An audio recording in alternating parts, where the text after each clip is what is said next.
My name is Dr. Maya Byfield. My business is The Phenomenal STEMist. I'm so excited to be here in Orange County because it's where I live. I live in Apopka, Florida.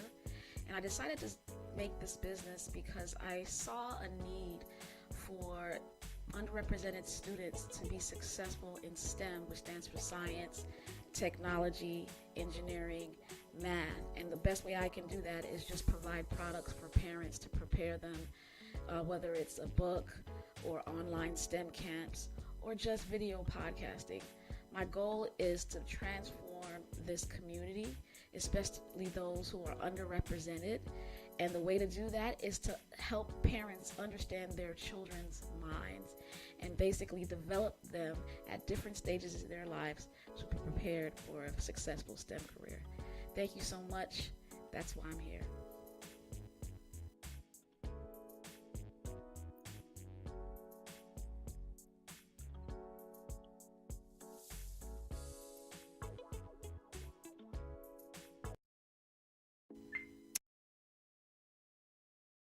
Hey, hey, hey. It's the Phenomenal STEMist and it's Phenomenal Financial Freedom. How are you guys doing? Hope all of you are well. I am on vacation.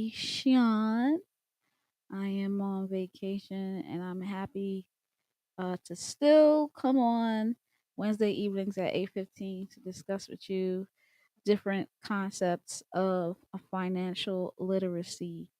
M is for mathematics, and mathematics is the main foundation to financial literacy.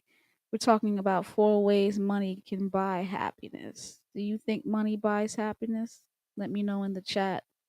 Those of you who are watching, do you think money buys happiness?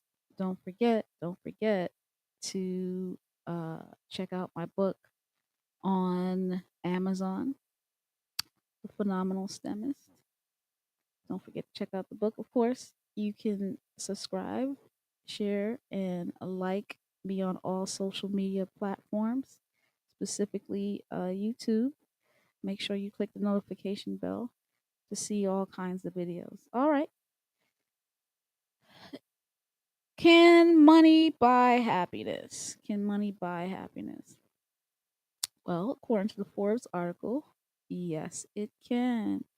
Yes, it can. You know, a lot of people talk about, oh, don't talk. I had a couple of memes on phenomenal financial freedom. You know, people who say money can't buy you happiness have never had money. They don't have money.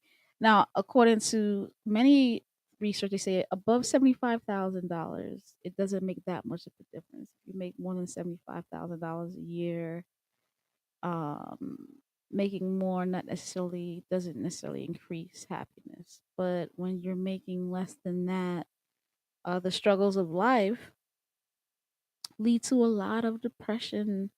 Listen, the number one cause of divorce is money issues. Okay. Not to say that money issues are only found in those who don't have money. Not to say that. I would never say that. However, I do think money can buy happiness. It's really about how you spend it. So I'm in agreement with a lot of people, including the Forbes article. Four proven ways that money can buy happiness. All right, number one. Number one, buy experiences rather than things.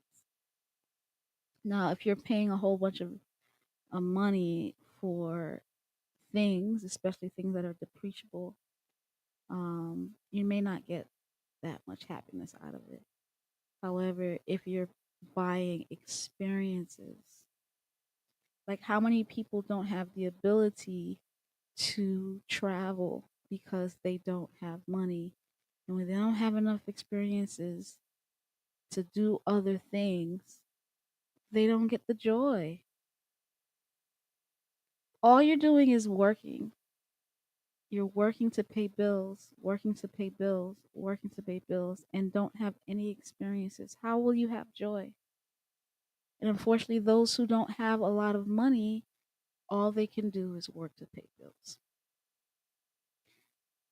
Buy experiences rather than things. If you have enough money, you can buy experiences. That's the value of having more money and how it could lead to happiness. I'm going away this week. I'm on vacation. I love my job that it gives me at least 2 months of vacation a year. I have multiple long weekends a year and I use it. I don't work on Fridays. Sometimes I take schedule personal days where I can have Thursday, Friday, Saturday, Sunday, come home Monday, 5 days off. Go away. When you have great opportunities, great business, great careers that help you to financially support yourself, your family, and still have the ability to buy experiences, happiness comes. It doesn't necessarily have to be a heavy amount of travel either. You can just go out with your friends. The ability to go out to a comedy show with your friends, that costs $50. Going out to see DL Hughley costs $50. If you don't have the if you don't have disposable income, you won't be able to have that experience with your friends. So, money allows for you to buy experiences. Number 2. Number 2, how can four ways money buys happiness. Number 2, money allows you to spend it on other people. When you give money away, it leads to happiness. If you're always taking money, you're always finding a reason to ask for money. Do you know that it leads to more and more depression? Give away your money. There's charities, there's endowments, there's positive causes that you know money is being used properly to empower the community. When you create avenues to give money to people, it brings you joy. If you are poor and all you can do is ask for money, you don't get that extra level of happiness. We're talking about the 4 ways money can buy happiness. It's really not about the amount of money you make, it's how you use your money. Taking treating your friends out to lunch. Are you in a reciprocal relationship where you go out to eat, you pay? It's not always Dutch. You pay for the friend. Your friend pays for you. That brings about joy. That could be as simple as $5 pumpkin bread at Starbucks. Treat your friends. Treat your loved ones. If you're always asking for money, you don't have joy. You don't have happiness. Number three, or if you're holding on to your money to cheat other people, you don't have happiness. Hey Don, Ohio, what's going on? You're in Ohio. Do you live in Ohio now, or you're just visiting? What's up, Ohio? We mean live from Ohio. What's going on? Number three, spend it on smaller pleasures rather than big ticket items. When you spend money on small pleasures rather than big car, big house, but short vacations, going away to a ski trip for a weekend. Can you afford to do that? If you can, it gives you joy. Short. They say that people who win the lottery usually lose all their money and are depressed. You know why? Because they get these big amounts of money and they spend it on themselves with large cars, 10 cars,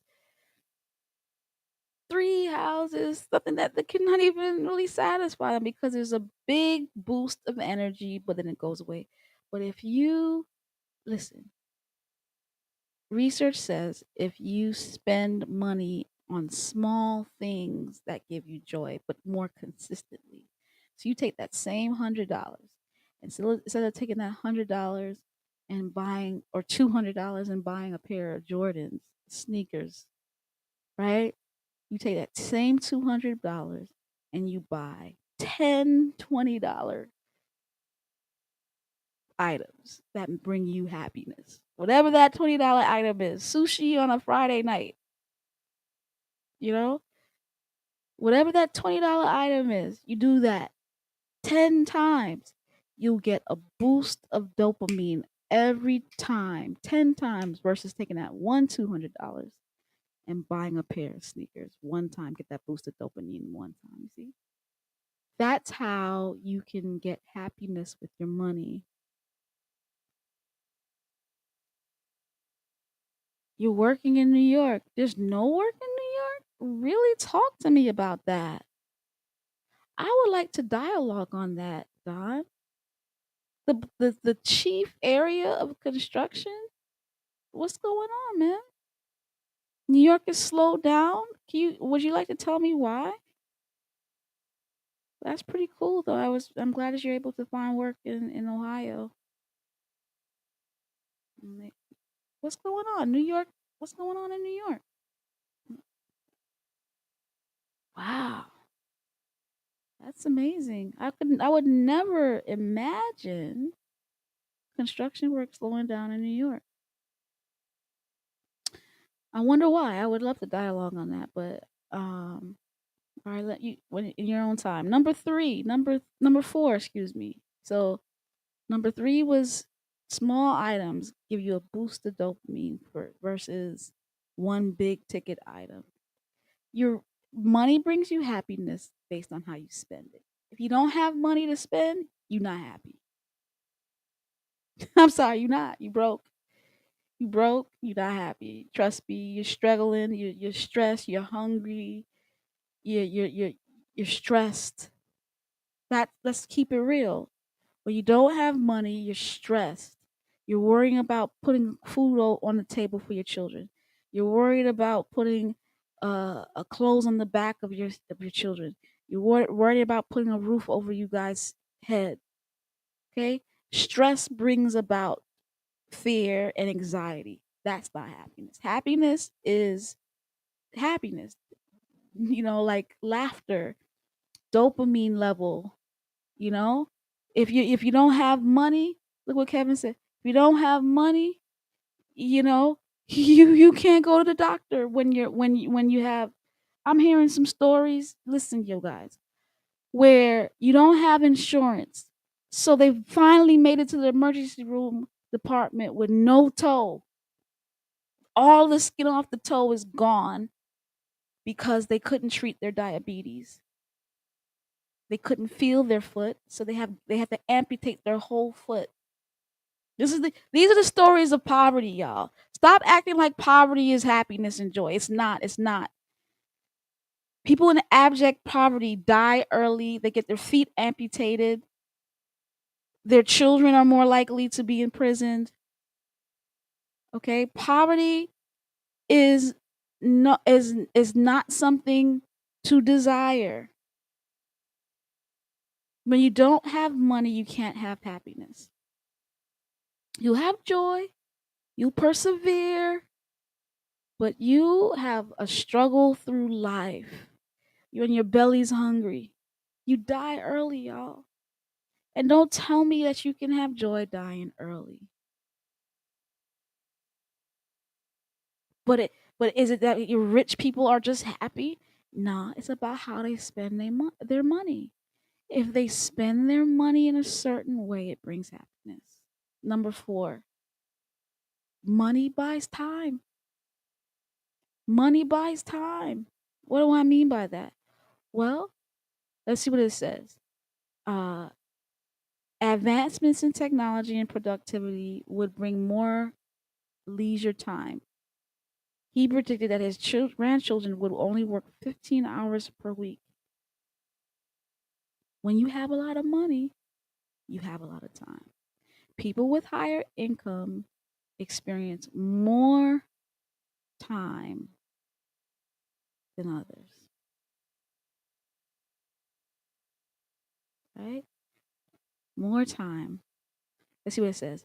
Because they not only spend time working in order to generate higher incomes, but they also use their money into indulging in time sucking events.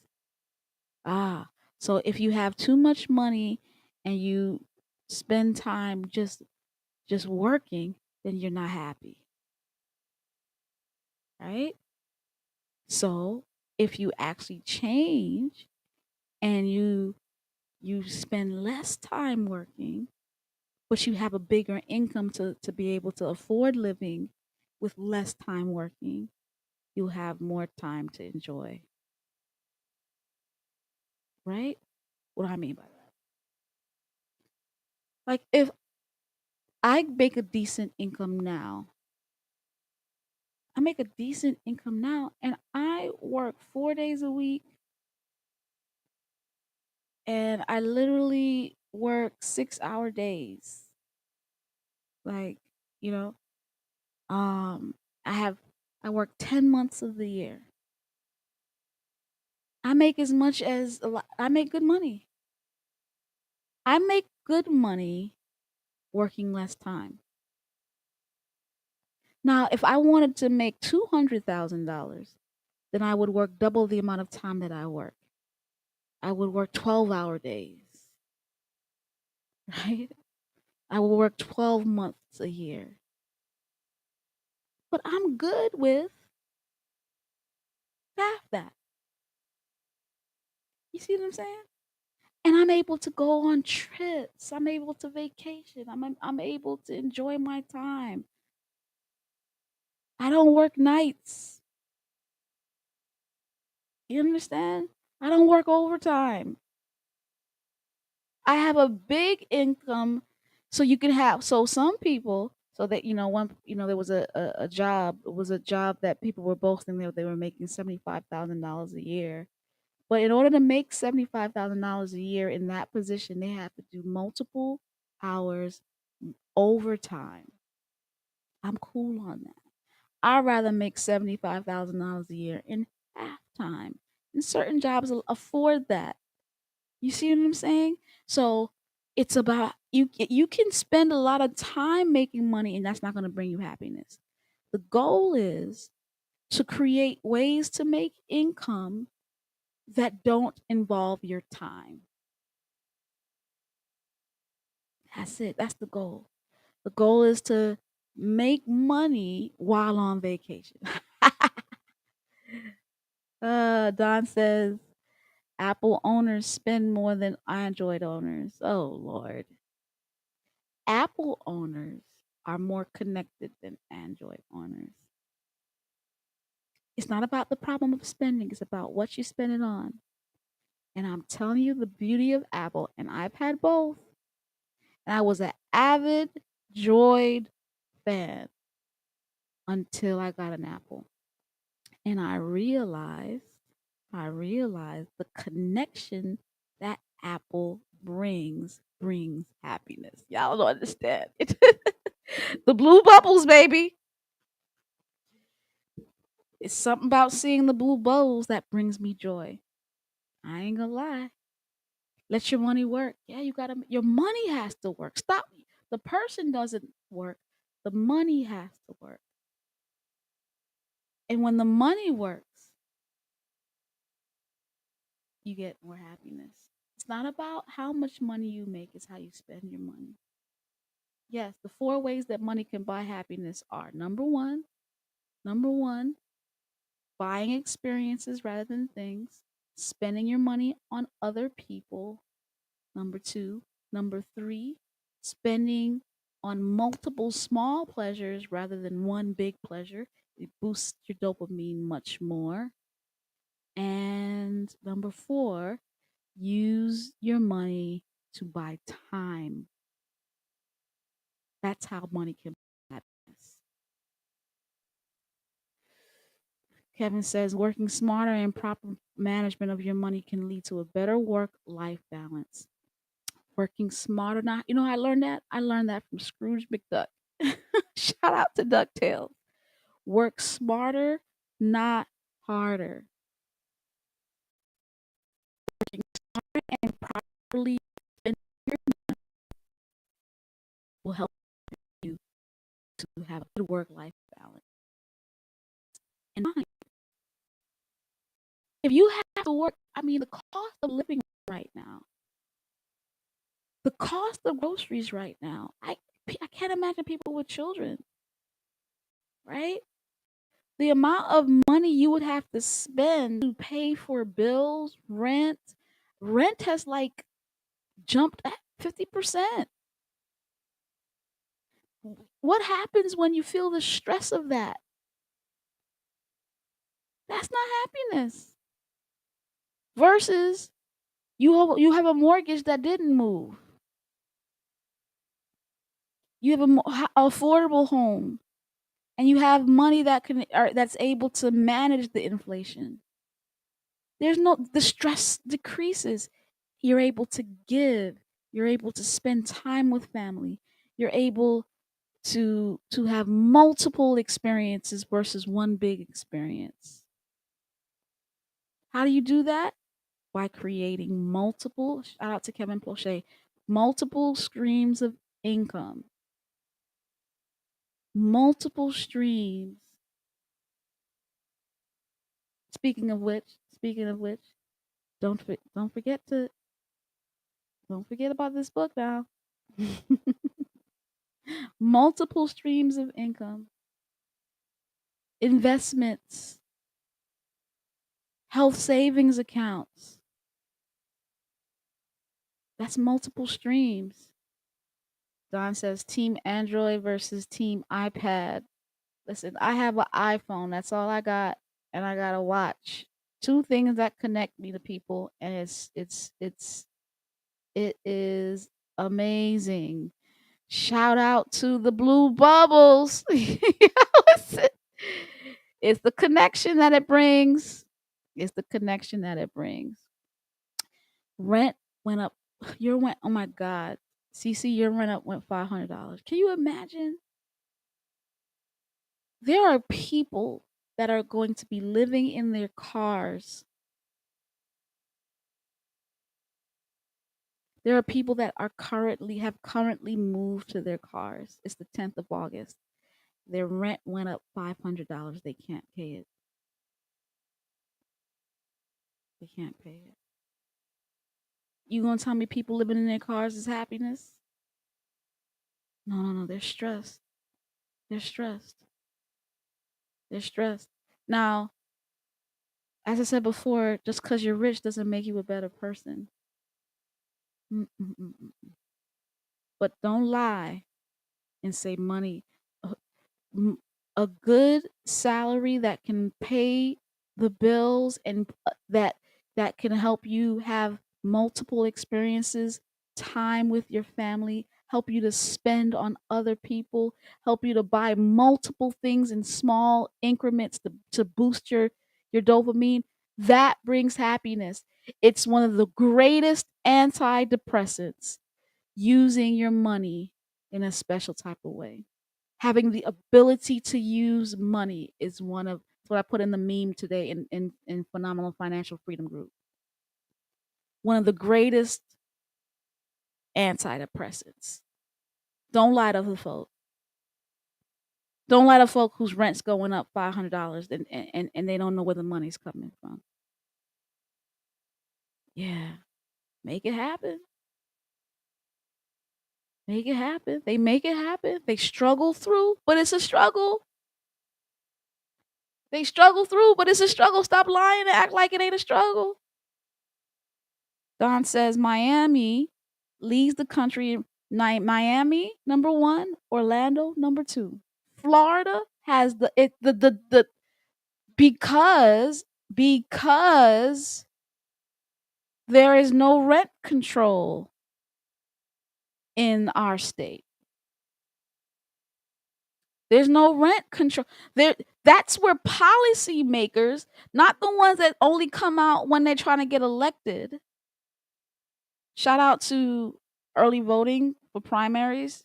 It's from the 8th to the 21st of the month. I'm going to be voting tomorrow. But the rent is too damn high in Florida. Miami, I don't know how folks survive down there. I don't know how folks survive down there. I would not live in Miami unless I already had a home.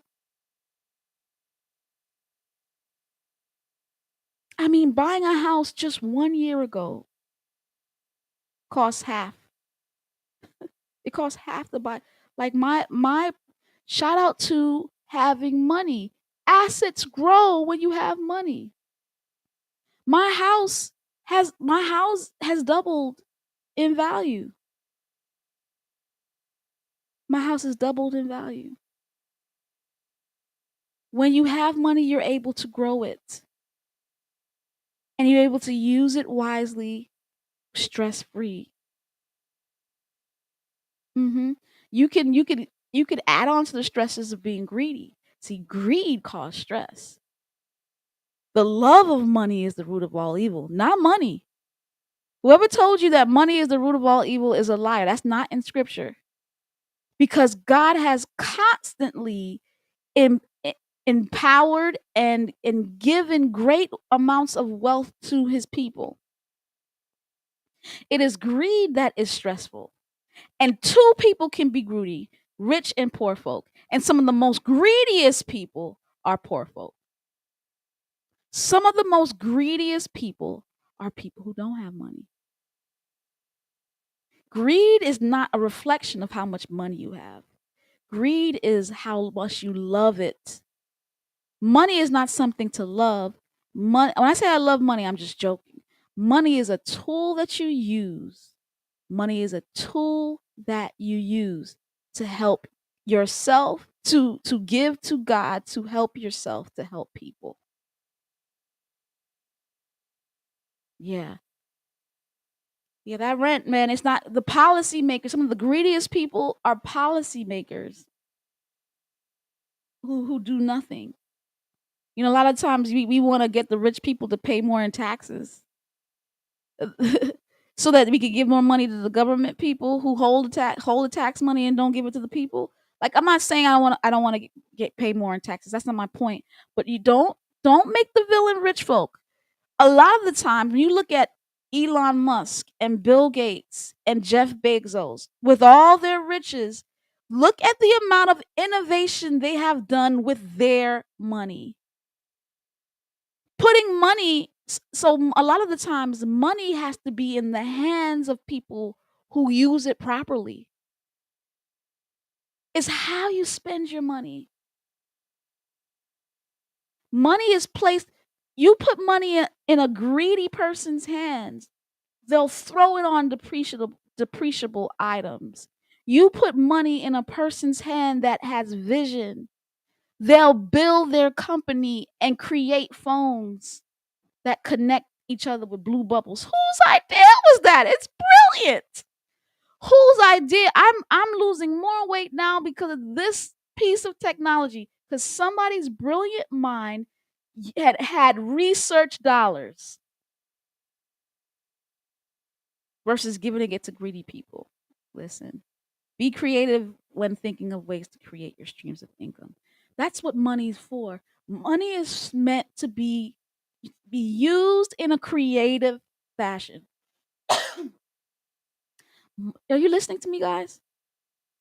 Money is a tool meant to be used in a creative fashion. It is not meant to have big ticket items. And some of the poorest people spend money on big ticket items versus creatively, innovatively using it to build their own people. Is this on a downtime on poor people? Please don't say that this is. Please don't misinterpret what I'm saying. But a lot of the times we blame rich people for our problems. And we may need to stop doing that.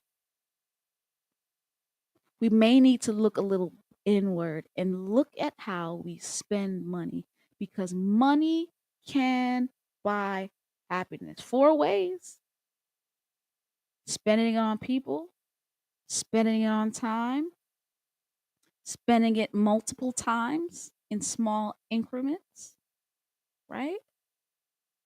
Yeah. What's the fourth one? I can't remember the fourth one. I said, yeah, spending on people, spending it on experience rather than things. I got a 10% raise. If not for that, I would be struggling because my job gives a cost of living raises. Wow, that's awesome. I'm glad you were able to do that. I'm glad you were able to have a job that was able to support you in this time. It's tough out there. Don't let somebody talk about money. Don't buy happiness. I heard somebody say, "Well, a lot of rich people commit suicide. So do a lot of poor people. They commit suicide in multiple ways. Drug addiction, they commit suicide. Food addiction, they commit suicide. Right? hmm Domestic violence, commit suicide. Yeah, there are multiple ways that we kill ourselves. It doesn't take. It's not just somebody shooting themselves or hanging themselves. That's the suicide. There's multiple ways, and I bet you the percentage is higher because of the amount of depression that comes with not being able to financially support oneself. So what do we do? What do we do? I'm gonna close with this. What do? We put ourselves in the position that ourselves and our families have wealth. That's it. We put ourselves in a position so that ourselves and our families have wealth, number one. Number two, we educate ourselves on finances and how to properly spend money to bring happiness. You spend it on experiences, not things. You spend it on people. You spend it in multiple increments, not big time overpriced ticket items. You use it in a timely manner. All right. See you guys. Thanks for joining. It was a great conversation.